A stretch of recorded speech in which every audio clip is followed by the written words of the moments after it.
It can only be attributable to human error. You're entering paranormal. He meddled in things that you people. He meddled in Slug. things. He meddled in things. Where will we go next? This phantom from another time. No one, Mr. Muller. That's it, man. Game over, man. Game over.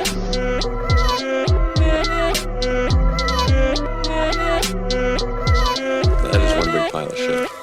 Hi everyone, my name is Alex Daikaiju, to my left, Jasmine with and across, Eli Watson. and off to the side, Stephen Myers. and we are Cryptid Campfire. Hey everyone, and welcome to another episode of Tome 5, Yeah. Cryptid Coliseum. We've had a couple episodes so far, had some fun, and today we're coming with a really weird one. Oh, yes. This is the weirdest of the weird. Until the next episode. All right. We are traveling to the lakes, lagoons, rivers, creeks, and any kind of remote body of fresh water in Australia today. Ooh, going down under. Hey, you're not telling me where I'm going, okay? This is where we're going. The most frequent reports of this creature come from the southeastern colonies of Victoria, New South Wales, and South Australia during the 1840s and 1850s. And that creature is the bunyip. Can you point to it on a map, please? Yes. Can you, The can bunyip's here. I'll take Speak and Spell for 500, you... please. Oh, is that how you pronounce it? The bunyip? That's what I heard most, yeah. Okay, because I know we always talk about, oh, you gotta, try to figure out what the cryptid's name is, because sometimes they have some weird-sounding ones. And so I tried to look up pronunciation, but there was no videos for how to pronounce it. Really? So I was like, I'm just gonna wing it and say bunyip. Dude, Did that's you look untapped, up, dude. Make your own. Oh, Well, maybe you could have looked up bunyip aristocracy. oh. Because that was used back in like the 1850s for like Australians who were trying to be aristocrats. For those of you who a don't bunch know, of bougie wannabes. yeah. For those of you who may not know the history of Australia, they were all prisoners sent over from Britain back in the day. So like, it was like a backwater place for a while. It was Escape from New York, Australia style. But they weren't. It wasn't New York. It was. It was all right. It was old York. Yeah, In it the was old olden York. days. My favorite part about this cryptid is it's a build-your-own experience because no one knows what it looks like. Is that what the bunyip stands for? Build your nip spear. We can make it that. Bring your own cryptid. This is literally like it's all over the place for what it's supposed to look like. There's a whole list of attributes. Basically, though, the general shape and size of it is like a seal dinosaur hippo hybrid. Are you sure it's not a big giant starfish? It's literally, it could literally be anything. That is one of the things. I mean, there's a whole list. Dog head, crocodile head, emu head, duckbill, walrus tusks, horns, body of an enormous starfish, brightly colored chest, short dark fur, black shaggy hair, smooth skin, feathers, alligator scales, horse tail, deadly claws, wings, fins, flippers, and some accounts even give it a human figure. I'll take D, all of the above. I'd like to phone a friend. May I read a quote? Yes. From the Oxford Companion to Australian Literature, Please. and it defines the bunyip as a monster of Aboriginal mythology with a huge body covered with fur, ... said to live in swamps, lagoons, and billabongs from which it emerges on moonlit nights to prey on humans, especially women and children. Though Lauren Coleman, our good friend, Oh. disagrees with that last part, that there is no basis for that Claim. predatory part. Okay. Yeah. You know, where it just comes out to hunt women and children. I was going to say, because looking into it, they're like, all right, so in Australia, which is already filled with enough animals that'll kill you 6 ways till Sunday, there's the bunyip, and it looks like anything you could picture as the worst nightmare ever, and it's a man-eater. Every story that we can find, it's just people going around getting eaten by the bunyip. It tears them apart, limb from limb. It's a killer. It's a monster. And they're like, well, we actually just have stories of it just kind of walking around, being kind of derpy. But it's a killer, I tell you. The reason it's got so many different attributes, though, is because the appearance varies depending on what region of Australia you're in. Author Robert Holden identified 9 regional variations of the bunyip across Aboriginal Australia in his book Bunyips, Australia's Folklore of Fear. Did I read that book? No. Folklore. But it Fear. exists. Ooh, that's a cool title. It is a cool title. You should read it. I didn't have access to it just yet. Too fearful. Well, I guess we'll have to pause the episode for now until Jasmine comes back. Yeah, we'll Did take you it. read the book? No. We'll be back after this break. But I guess it's interesting. You said there's 9 different variations. At least. At least. According to Because this book. bunyip is just, I guess, a generalization of the cryptid. Because what I found was there's several different indigenous tribes in Australia, each with their own legends and myths. Each creature has its own name that they refer to it. But when the European settlers show up, they're like, "Oh, this is like some kind of monster." Well, bunyip sounds the catchiest, so we'll just lump all these different legends and cultures together in like an easy to swallow package, which doesn't make sense. Yeah, dude, but that's how it's done. Mm-hmm. So that's what happens. So bunyip is just kind of it's like Sasquatch, I guess you could say, kind of, name-wise. Yeah. Because it's like, it's not really, it's different to every tribe or legend that about it. And they're like, it's all Sasquatch. It's, Yeah. it's all the same. That's true. And just like you mentioned, some people think it's this predatory thing that preys on women and children. The behavior of the bunyip depends on the region that you're found in as well, because some do say that it's a carnivorous semi-aquatic apex predator with supernatural powers, supposedly filling waterways with fish to lure nearby hunters so that it can drag them beneath the water and squeeze them to death. Oh, that's pretty smart. WrestleMania. Oh, But Australia others- style. Others say that it's a peaceful water spirit with shape-shifting abilities that takes a number of forms and stays hidden out of mutual respect for the people. But Isn't that terribly convenient? but as European settlements expanded, it was pushed further and further into the outback, and it was known to let out a bellowing roar when people got too close, but it would then slip back beneath the water And then they pushed it too far. with barely a ripple. Oh? Do you guys know what the word bunyip means? Did we talk about that? I actually don't. I read where it comes from, the language, the Wemba Wemba of the, was it Wergaya people? Yeah. That one. But I don't know what it means. Oh, interesting. I got like several different versions. I don't know if you got something. I Steph. mean, I just read that it was like loosely translated to like devil or evil spirit. Mm-hmm. But if you have more, please No, indulge. I got the same thing. I also got that it means like boogie, like boogeyman, like that kind of boogie, not Boogie like. night. No, like a big booger. The Baba Yaga. Oh, no. But Bernard The booger, Hoovelmans, he thought the word might actually stem from a word. It's Buyynil, so buynil, and that's a Victorian era Aborigine word that they used to refer to the supreme being. So like, I don't know. But did you get this interesting statistic according to Wikipedia? No, I've stopped reading Wikipedia. I've gotten some pretty cool statistics here. So 60% of the bunyip sightings resemble seals, while 20% are long-necked creatures with small heads, and the other 20 are so like vague and ambiguous that they just can't be categorized. Okay. Even though they're categorized as the other 20%. But It's something that we can't even classify. Classify it as, I don't know. I had asked if anybody had gotten any like legends, like not necessarily sightings or factual like evidence or anything like that, but just like the legends that come from the Aboriginal people. And I got a couple of them. well, I got one that it eats crawfish. I did not get that. And it also lays its eggs in platypus nests. Yeah, I did not get that either. I got that. I heard that it lays blue eggs. I did too. hear that. Oh, large blue eggs, right? Yeah. So I have one story here about an Aboriginal man named Gunda who had caught a baby bunyip while fishing in a lagoon. His friends pleaded with him to let the bunyip go, but he refused as he told his wife he would bring something home from the hunt for her. He wanted to take the bunyip back to the camp to boast of his fishing skills, but before he could do anything, the mother bunyip rose from the water, and all of the fishermen fled, but as they got to the camp, a wave of water washed over them. Gunda dropped the little bunyip, held his wife, and cried, "I will climb with you to the top of the tall red gum where no water can reach us."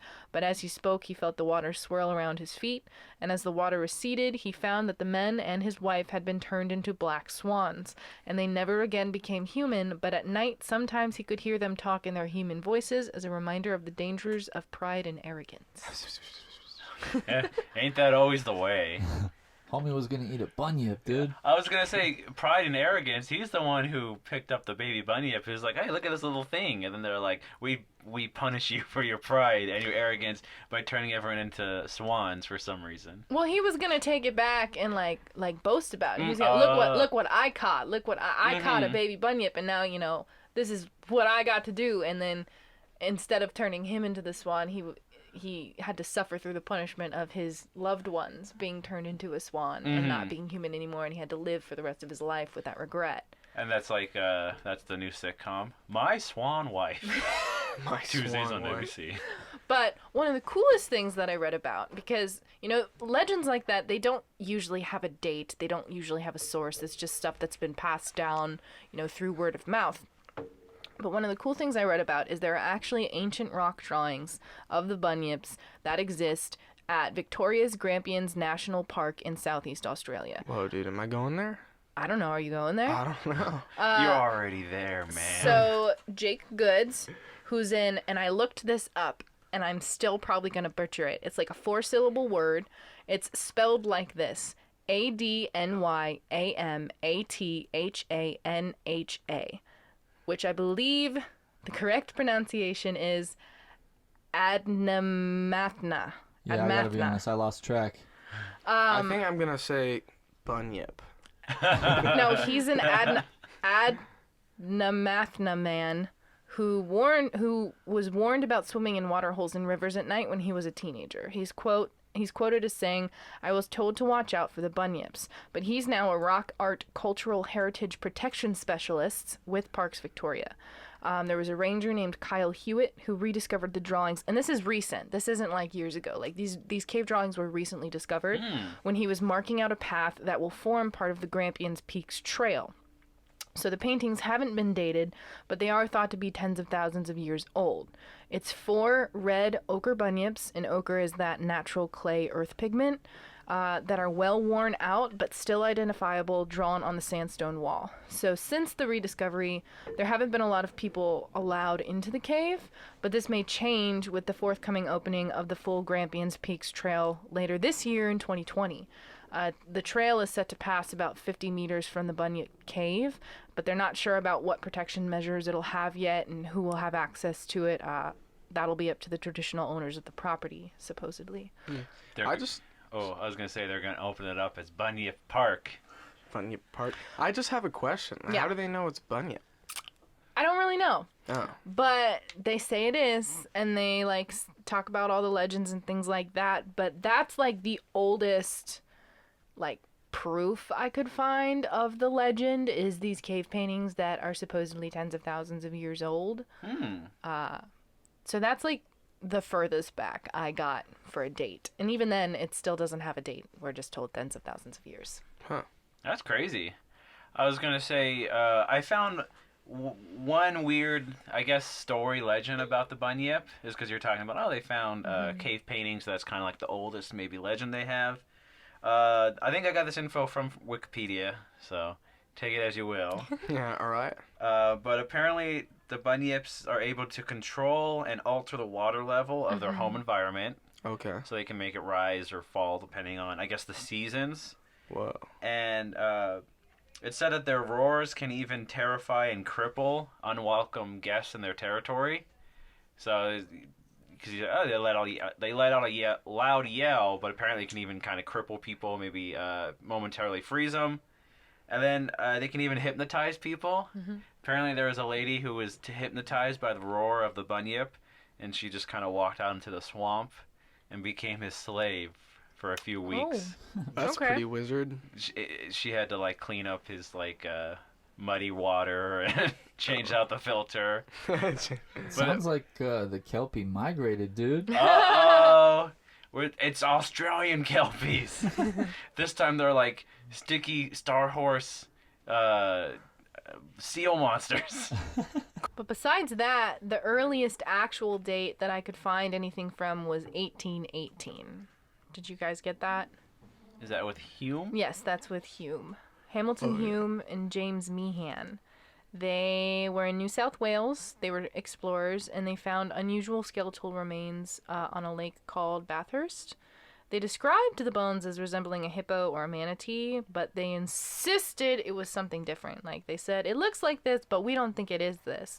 And the Philosophy of Education Society of Australia actually offered to pay for Hume's expenses if he was able to return to the area and find a specimen of the bunyip. But he wasn't able to repeat the journey, and his discoveries faded into legend. That's why if someone asks you to have some plans, don't cancel at the last minute. He missed out on full-funded expedition Yeah. because he didn't feel like it. That's interesting, though. But that's kind of where the bones start to come in. Yeah. And other fossils start to pop up through the 40s and 50s. The 40s and 50s is where, the 1840s and 50s is where this stuff kind of starts to get going. Oh, the first thing I have is 1933, so we're Really? gonna be going for a while. Oh my god, you guys, what's happening? I skipped over all the bones. I thought it was boring. Oh my god. I guess the It was all like the same story. Oh, they found bones. They thought it was this. Turns out it wasn't. Like, I'm not gonna do I guess that 3 that is times. kind of true. rinse, water, repeat. There was even a skull that they found that was a bunyip skull. I got the skull. Okay, so January 1846, a peculiar skull was found by a settler from the banks of the Murrumbidgee River near Balranald, New South Wales. Initially, everyone was like, It's a bunyip skull. No, they were like, this is completely unknown to science. We don't know what it is. And the person who found it said he had showed it to some of the natives, and they were like, oh yeah, that's bunyip. And everyone's like, yeah, this is a bunyip skull. Everyone's like, we got some here. And they put it, actually, it was in the Australian Museum in Sydney for 2 days. And people, like, flocked to see it. And there was actually a spike of bunyip sightings.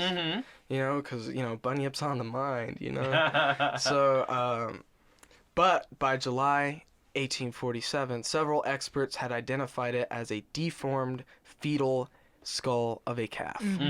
So if we go back a couple years before that, before the skull was found, there was actually a newspaper article published in the Geelong Advertiser in 1845 talking about the fragment of a knee joint of some type of gigantic animal. The headline for that article read, "Wonderful discovery of a new animal." And I actually have an excerpt from it. The newspaper article said, "The bunyip, then, is represented as uniting the characteristics of a bird and of an alligator. It has a head resembling an emu with a long bill, at the extremity of which is a transverse projection on each side with serrated edges like the bone of a stingray.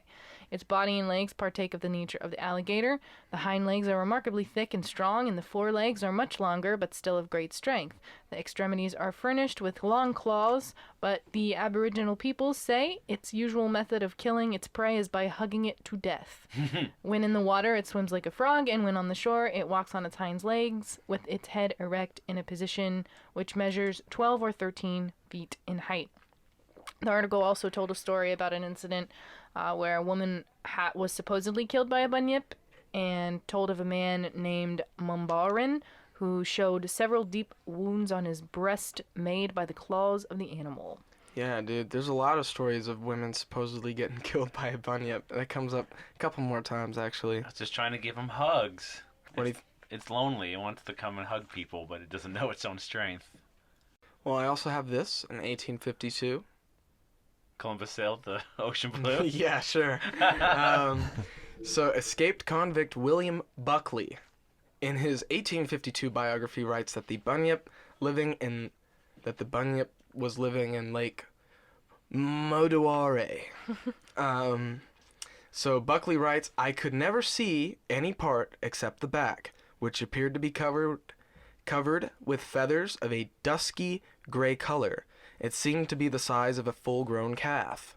I could never learn from any of the natives that they had seen either the head or tail. According to his account as well, the bunyip was also common in the Barwon River, and also has an example of a woman being killed by a bunyip. And this is he mentions there as well that it's believed to have supernatural powers. Yeah.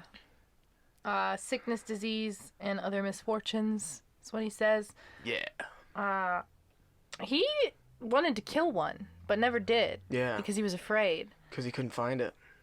Well, no, not really that. It just said, when alone, I several times attempted to spear a bunyip, but had the natives seen me do so, it would have caused great displeasure. So he was scared of himself. And again, if I had succeeded in killing or even wounding one, my own life would probably have paid forfeit, they considering the animal, as I have already said, something supernatural. So he was afraid of retaliation from the people and from the bunyip, so that's why he never And killed himself, and of finding it. Or he was really bad with a spear, and he's like, I can't let the natives see me, or they'll make fun of me. Did you know why he was an escaped convict, though? Did you read into who he was or what he did? He was portrayed by Harrison Ford. He was guilty until proven innocent. So, Buckley was born in Cheshire, England in 1780, and he enlisted in the King's Foot Regiment and fought against the army of Napoleon Bonaparte. Sick. Whoa. Jersey Devil. He was found guilty of theft. Theft of what? I don't know. But The Jersey Devil. He was Dude, found he was stealing guilty people's lives. of theft, and he was given a sentence of 14 years. Now, earlier in this episode, you mentioned that Australia used to be like The dumping place, ground. the place where bad people go. I didn't know that. You didn't? So, no. So when I was reading this, it said he was shipped off to Australia to serve his jail time. I was like, why are they sending him to Australia? That doesn't make any sense. Yeah, that's what But they now do. I know. Now you get to go So- to this scenic country with So- these beautiful landscapes for your punishment. But in 1803, he was able to escape, and as a result, spent 30 years living with the Wathaurong people. And that's where he wrote his autobiography. That's where he Oh, learned that's about crazy. Bunyip. Yeah, What a guy. I know. But he came out of hiding in 1835, and he was pardoned for the crime that, quote, never was. So, Yeah. don't actually know if he was a real criminal. Who knows? Not me. But Oh, stealing lives is a pretty heavy Oh. crime. Stealing lives, smacking thighs. I have a little something from 1933. A Charles Fenner suggested that the bunyip might actually be seals that have swum inland. So that accounts for, like, as according to Wikipedia, the 60% of the sightings, where it's like roughly 4 to 6 feet long, shaggy black or brown coat, small head resembling a bulldog, prominent ears. And they say the sounds, right? The roars. The sound, yeah, it sounds like a seal. Could be a seal or an elephant seal. You know, and actually I saw an old vintage picture of an elephant seal that was pretty gnarly looking. Like, Kind of scary, right? Yeah, it was very terrifying. Looks Because like those are the ones with the big, lumpy tusk that got the Watto head. yeah, from the Phantom Watto Menace. head, yeah, but I never seen one like roar before, Mm-hmm. and so the photo was taken while it was roaring, and I was like, oh, You know what's scary is they fight for dominance. Elephant seals do. oh yeah, So the males, are giant hunks of seal blubber, and they just roll at each other and they bite at each other, and they try to grab the other guy's nose and rip it off. ooh. It's scary, and they're these big giant monsters that live Is in that the how they ocean. And lose? they come lay on the Ew. beach, and we're kind of stuck with them. I've never seen a picture of one of these before. What does it look like? yeah, right. looks- That's what I was going through, dude. I was like, what? Imagine you're just like in 1852 Australia. You're like, I'm gonna sit play my didgeridoo for a while. Then an elephant seal just swims by. Like, oh my god! It's the devil himself. Well, in the early 1990s, paleontologist Pat Vickers Rich and geologist Neil Archbold also suggested that Aboriginal legends stemmed from an acquaintance with prehistoric bones or even living prehistoric animals themselves. Ooh. So, and they brought up some several extinct marsupials that could be identified as the bunyip. Mm-hmm. A marsupial, is that like a kangaroo? And a koala. Mm-hmm. Anything with a pouch, I think that's what it is, right? Is that what makes you a marsupial? So you have a little pouch, skin pouch. Oh. I'm not sure. Keep snacks in I there. hope so. keep snacks in there, dude. Gross. Got your little baby kangaroos chilling. I think platypuses are marsupials as well. I think they also have little pouches. And they got little beaks. Is that Crash a Bandicoot is a requirement? marsupial, Koala? right? Mhm. Wait, koalas? Does he have a pouch? I think so. That's where he keeps all the bonus items you get during the game. Okay.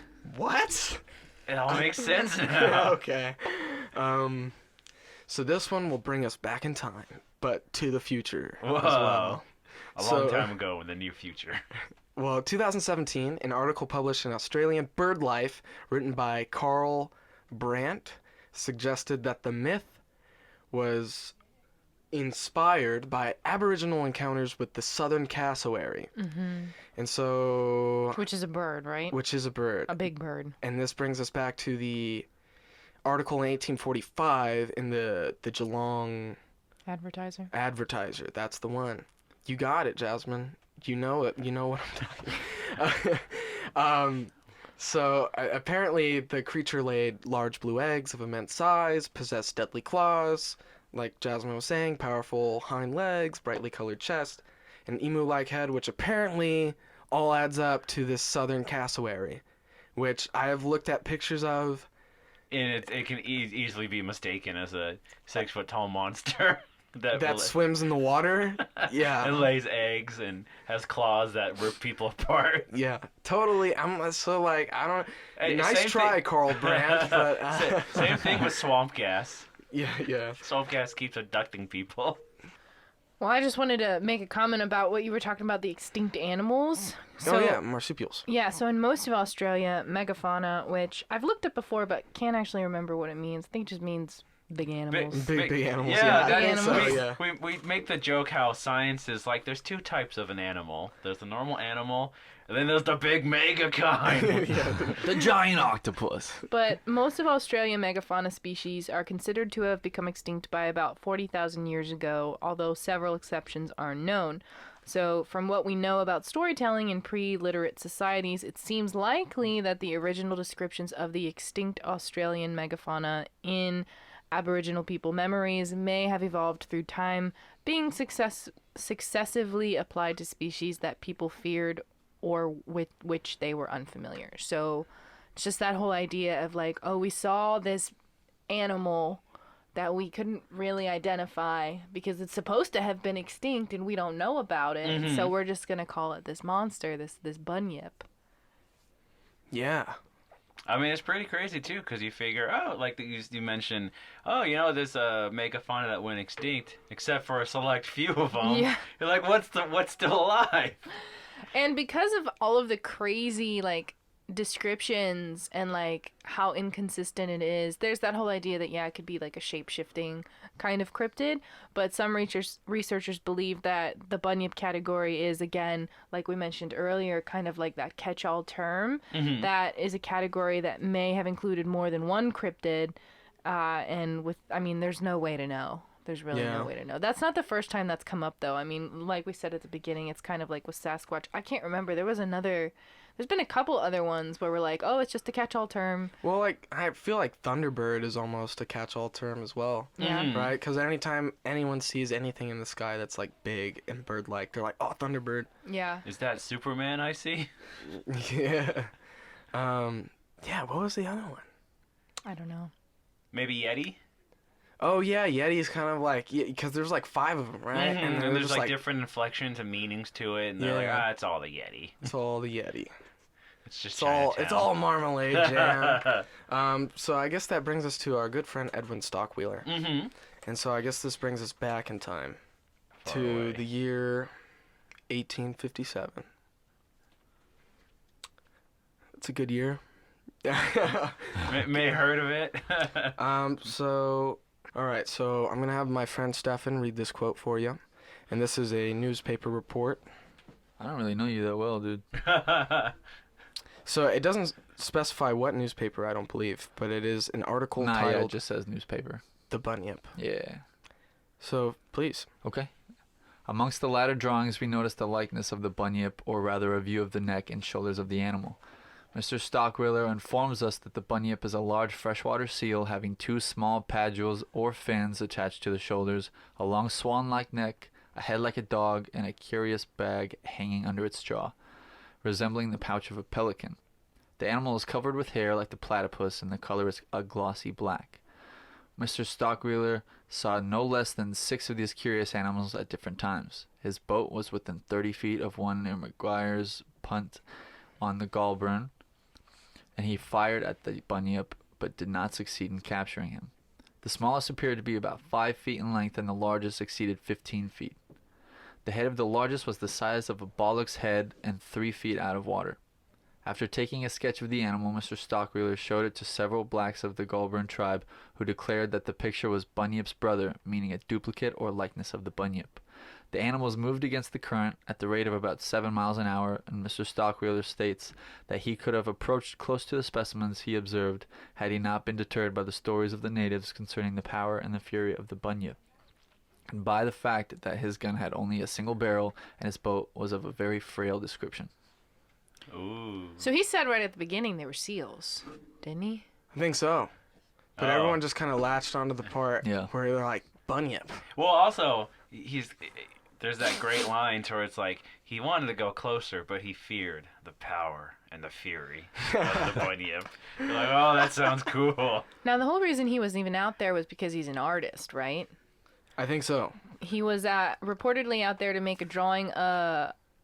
He was making sketches of the scenery among the Murray and Goulburn rivers, and that's when he saw the creatures.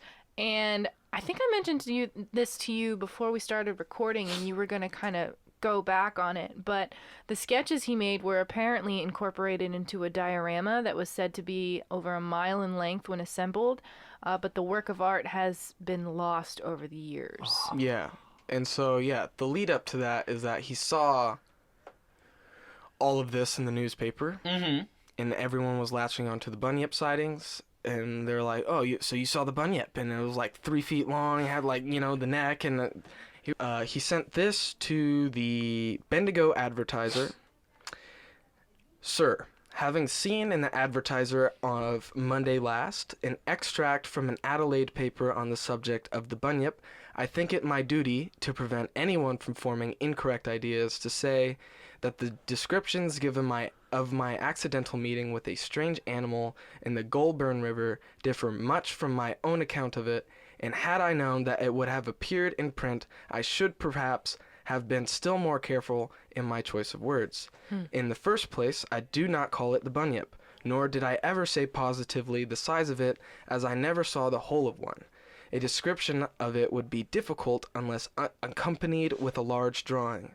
The neck is not like a swan's, nor is it anything like a musk drake. However, I know more about it than I am at present disposed to tell, but when my diorama, in which an almost life-size portrait of the beast is painted, I shall give a full, true, and particular account of what I saw, did, and discovered. I am no wonder maker, and I did not wish that scientific people should be misled by a half-told lie. I shall consider myself under an obligation to you if you will kindly insert this, and am, sir, yours obediently, Edwin Stockwheeler, Sandhurst, July 1st, 1857. Wow. Whoa. Talk about a PR mess up. Yeah. He's like, let me set the record straight. It is interesting, though, that he says, you got to wait to see my diorama. Oh, yeah. It took him 4 years. Jeez. Let's buy tickets now. Yeah. With the over a low mile price of $19.99. I can't remember if you said it was 70 pictures. No, I didn't. Yeah, it's over a mile long, consists of 70 pictures. Just like this obscene. And where was it displayed Disgusting at? animal. Who saw it? And where did it go? It's beautiful. Because I don't know. Yeah, I don't know. It was a lost in time. It's like a mile-long Cannibal Corpse album cover art. Time. Yeah, but I mean, that's like, Pretty crazy. that's what that do. Now, there were also some sketches created of what people are calling the Chalicum Bunyip. Did you Whoa. guys read about that at all? Chalicum. So this story kind of has a bunch of different parts that connect. So I'll tell it in the smoothest way I can. So in 1851, there was a newspaper called the Australasian, and they published a report about a bunyip being speared after killing an Aboriginal man on the banks of the creek near Chalcombe Station in Victoria. Apparently, it had lunged out of the water at the man who was passing by with fellow natives, and one of the others brought the bunyip down with a spear. So afterwards, the locals cut an outline of the dead bunyip in the turf, which they retraced every year. So when the article was written, the author noted that the outline had become partially overgrown by now. So I don't actually know when this story took place. Like, I don't know when the bunyip was killed. I just know that they reported on it in 1851, saying that the outline was now overgrown. And it was hard to make out the feet and the other extremities of the figure, but the measurements set the figure to 28 feet from tip to tip, which is significantly larger than what we've already discussed, isn't it? That's a big bunyip. So, George Henry Wathen's 1855 book, The Golden Colony, details his travels in Australia in late 1854. And so in November, he visited Chalcombe Station and surveyed the bunyip outline. So he describes being told the story that I just told about how it came out of the water and attacked someone and they trace it every year, whatever. And he states that while he was there, he sketched and measured it and then included an illustration. And I have it here, and I don't even know how to, like, properly look at it, because if you look at it at first glance, it looks like Nessie. It looks like a Loch Ness monster. Or like a little duck. Yeah. It looks like... But it's supposed to be 28 feet long, remember? It looks like, if you look at it from, was this right to left? It looks like a whale. Yeah, it could with be a 2 whale, legs. too, if you look at it that way. But then the other way, it looks like a big old fat emu. So, that is true. It does look like an emu. So, this outline in the ground existed as late as 1867 when the site was visited by Mr. R.E. Johns, the clerk of petty sessions in the small settlement of Moonambel. So, he had a great interest in the art of the Aboriginal people of Australia, and so he was able to acquire a sketch of the figure and a rough map of its location from the overseer of Chalcombe Station, Mr. E.W. Scott.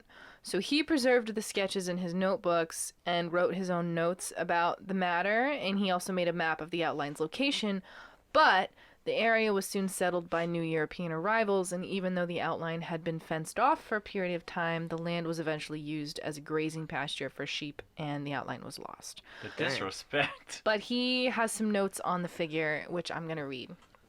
It says, Bunyip, a belief in the existence of some gigantic aquatic and carnivorous animal in deep water holes on creeks is universal. Among the Aboriginal people of Victoria, South Australia, and New South Wales, they call this animal Bunyip, and cannot be induced to bathe in the holes it is said to frequent. Many Europeans, especially in the Mount Remarkable district of South Australia, also assert that they have seen it. At Chalcombe Station, near Victoria, a figure is cut on the turf on the banks of the creek, which the natives say was drawn long ago around the carcass of one of these animals as it lay here. I just heard of this figure in July 1856 from Mr. W. H. Wright, Commissioner of Crown Lands at Gearsley on the Wimmera.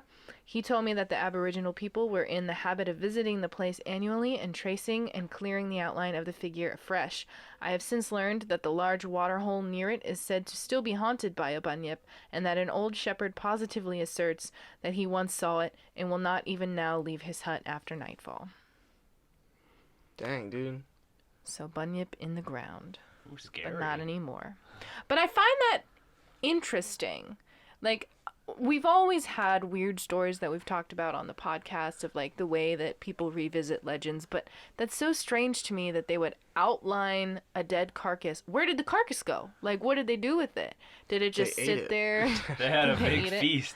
But, like, did it decompose over time? And so, like, they just kept retracing it as it faded, but then it eventually faded into nothingness, so. Wild. I don't know. That is weird. Why would they do that? I don't know. There's a metaphor in there somewhere. Like, I don't know why they would come and revisit it out of mourning for the person they lost. I don't know. They kept going back to get more bites of it. Yeah, there's got to be something we're missing about that, for sure. I'll ask you maybe because we were talking about, it's like, oh, the Bunyip. Oh, what does that mean? Evil spirit of the devil himself. They're like, it's a man-eating monster, but also it's kind of chill and just wants to be left alone and likes to raise the water when Eats it's bored. crawfish. Just leave it alone. And they're like, oh, maybe they were paying respect to it. Maybe they're like, well, we're sorry we had to kill you, but you did kill our friend. Yeah. So, we'll outline your body every year and do a little dance around it, like it's what he died as he lived. There's a Bunyip River now too that was named after sicko. the Bunyip. It's in the West Gippsland region of the Australian state of Victoria. It's named after the creature, but I didn't go deep into figuring out if there are any specific sightings in that river or why it was named after that. I just feel like kind of maybe the legend had existed and they were like, oh, we got a new river, let's just call it the Bunyip. Because I don't know when it was named that. This was literally just like one sentence that I read online. But I think the most entertaining part of my research for this was when I was looking at pictures, because I looked at pictures and I kept coming across this one that looked very much like it was prosthetics and makeup applied to an actual human. And so I was like, this looks like it's from Face Off on Sci-Fi. Oh. And guess what? It freaking was. So I watched the whole episode. It's season 6, episode 6. They do a whole cryptid episode. They do the Bunyip. They do El Chupacabra. They do another one that we're going to actually be talking about soon.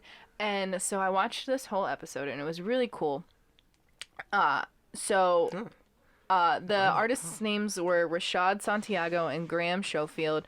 They designed a Bunyip makeup, and it was a top look from the episode, and the judges said that they were given some ridiculous attributes that they successfully brought together in a cohesive being. So basically at the beginning of the episode, they gave them this whole list of attributes that we've been talking about. Alligator scales, feathers, this, that, everything. And instead of picking and choosing which one to go with, they chose all of them. Oh, no. And they were able to make it look like a cohesive creature. And so they were one of the top looks and did not get eliminated in that episode. But I also enjoyed watching the episode because Doug Jones was one of the guest judges who dope. I've met and given piggyback rides to multiple times. So that was kind of the most fun You met part. the Shape of Water? I met the Shape of Water. And the Bye-Bye Man, And him. Abe Sapien from Hellboy. Yeah, and Silver Surfer. He's the zombie in Hocus Pocus. Yeah, he is. Is that But- him? Oh, is that the Bunyip? Yep. Oh, that's pretty let me see. sick. That's looking, dude. I like it when stuff like that pops up in the research because it gave me an excuse to watch an episode of television. Whoa, that's yeah, cool. and they said that the profile was fabulous because it's got the tusks, it's got the alligator look, it's got the feathers, It's cool texture. feathers and a mohawk. Mm-hmm. It's really cool. I also got that it was the Bunyip appeared in an episode of The Secret Saturdays. Oh, yeah. Yeah, I've never heard of that. I don't know what that is. it's a TV show. Is it a It's about cartoon? It's a cartoon, animated cartoon. It's about a family. An animated cartoon? Yes. As opposed to a when? non-animated When did that cartoon. happen? One of them 24 frames a second time. So what's it about? I think it's Secret Saturdays. It's about a family. Their last names are the Saturdays, and they go around fighting different cryptids. Oh, really? Yeah. To find the one major cryptid called Kerr, right? Or Something like that. I remember when it debuted, I think on Nickelodeon or something. No, on Really? Cartoon Network. A Cartoon Network. Okay. Yeah. I want to say it started off kind of cool, then it just was Really? kind of it was very boring. I Oh, want to no. say because I think it was a foreign cartoon that they just dubbed over, Oh, did they? something like that. Oh, dang. So- Weird. No, yeah, I remember the marketing campaign though was really sick. It would always be cell phone footage, and then it would be a pterodactyl flying the shadow on the ground, and then you'd be like, what was that? And to my little pea-sized brain at the time, it was the pinnacle of entertainment. This is what all movies should be. There's also a children's book about the Bunyip. I think there's a couple actually, but the one that I read about specifically is from 1973. It's called The Bunyip of Berkeley's Creek. So the author's name is Jenny Wagner, and it makes me laugh because this children's book is literally about a creature having an existential crisis, because The creature rises out of the water with no prior knowledge of itself. He says, "What am I?" And after a platypus tells him he's a bunyip, he goes on an adventure to find others just like himself. Now, I haven't actually read the book, so who knows how that story ends. Cryptid finding a cryptid.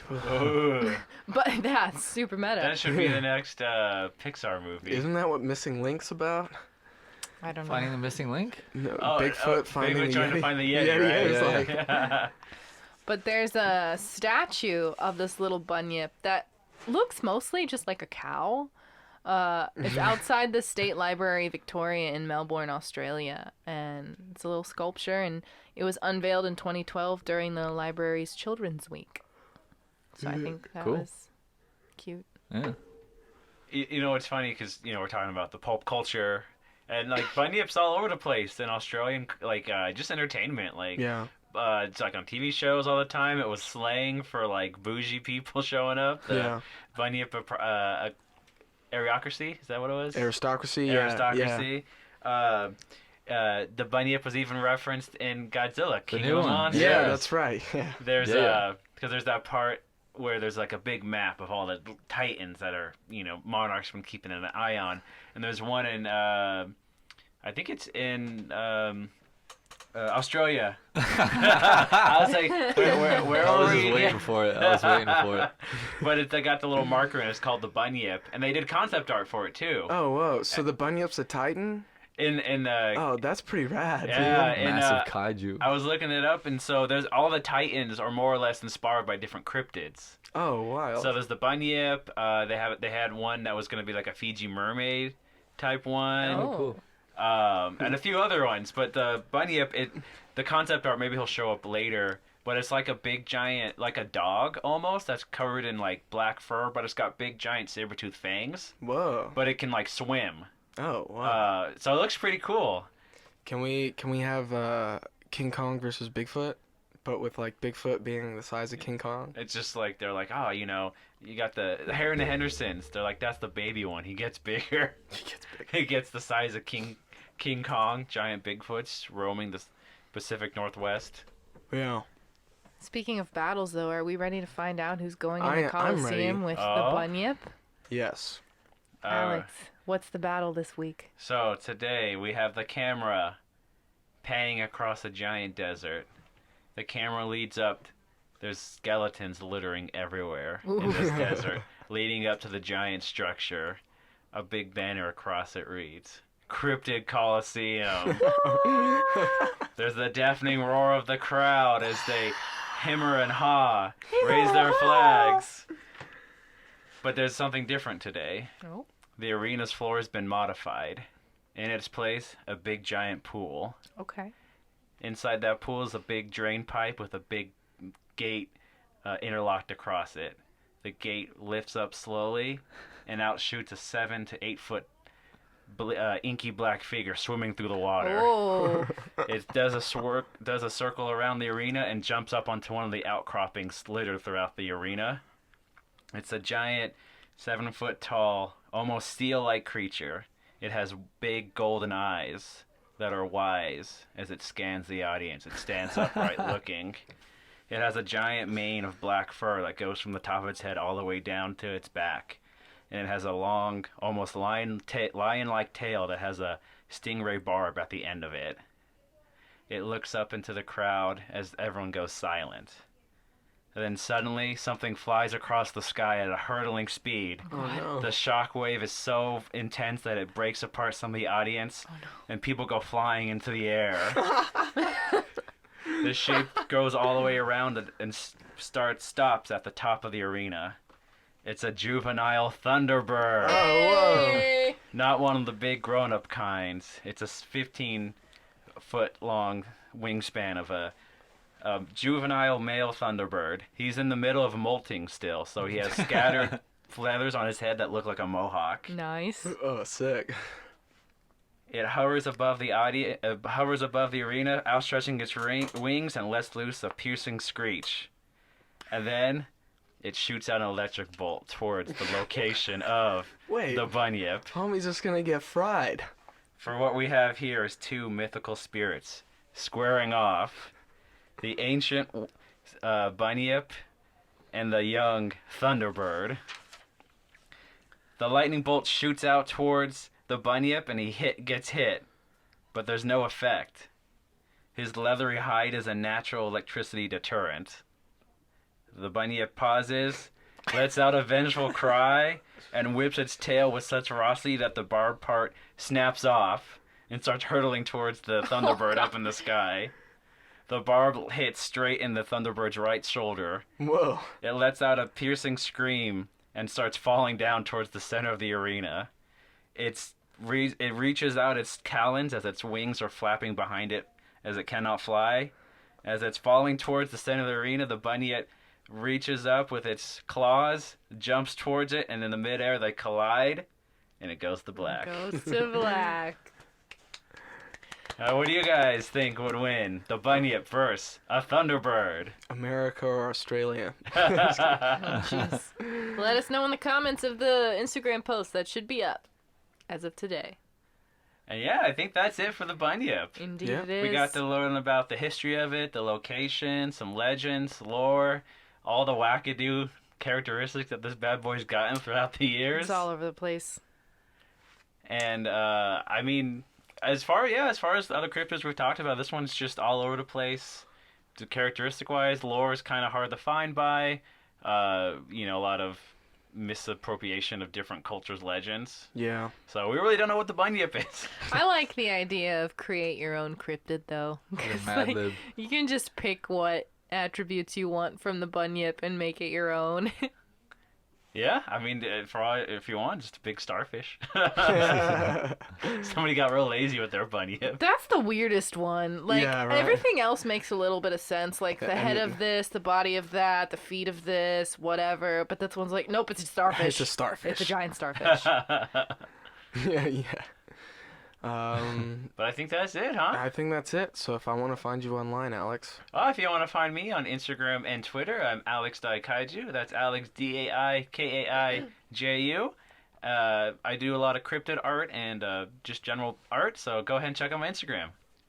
And what about yourself, Jasmine? If you want to find me, you can find me on Twitter and Instagram. My name is the same on both. It's Jasmine Maywith, JasmineMaewith. My research for today's episode came from the Encyclopedia Britannica, Atlas Obscura, Pedestrian.tv, Thought Catalog, Paranormal Encyclopedia, Mysterious Universe, Lifehacker, The Telegraph, The Conversation, The Sci-Fi Channel, Development Education, Anomaly Info, and YouTube users Nurchin, Swamp Dweller, and Life's Biggest Questions. Whoa. What about you, sir? Speak now or forever hold your peace. Don't shoot. You can hit me on Instagram at MyersSteffen. That's MyersSteffen. And that's the only one. Whoa. Don't even try. What about you, Dang. fella? You can follow me at the Eli Watson on Instagram. And you can also follow the official at Cryptid Campfire Instagram, Twitter, Facebook, you name it, you got it. You can also check out the official cryptidcampfire.com website to get your... What could you find there? I'm about to say. Oh. It's a official Cryptid Campfire t-shirt, which is a lot easier to find than a cryptid. Just saying. Oh. Whoa! And look double as fly. Yeah. And you can also check out our Patreon. And if you donate $5 a month, you get access to exclusive episodes. Early episode access. Early too? episode access. Toby vlogs every Tuesday. Supposedly. I'll let you know when those start coming out. We gotta get on Toby. He's very lazy. Yeah. But I think that's about it, huh? Yeah. Find us on the Patreon. We'd love to have you guys there. If you had any questions, comments, concerns, what have yous, you can email us at cryptidcampfirepodcast@gmail.com. Mm-hmm. And we got a Twitter too if you want to check it out. I already said that one. Oh, well, you can check it out again. All right. Well, thank you guys very much. Thank you. Thanks. And we'll see you next time.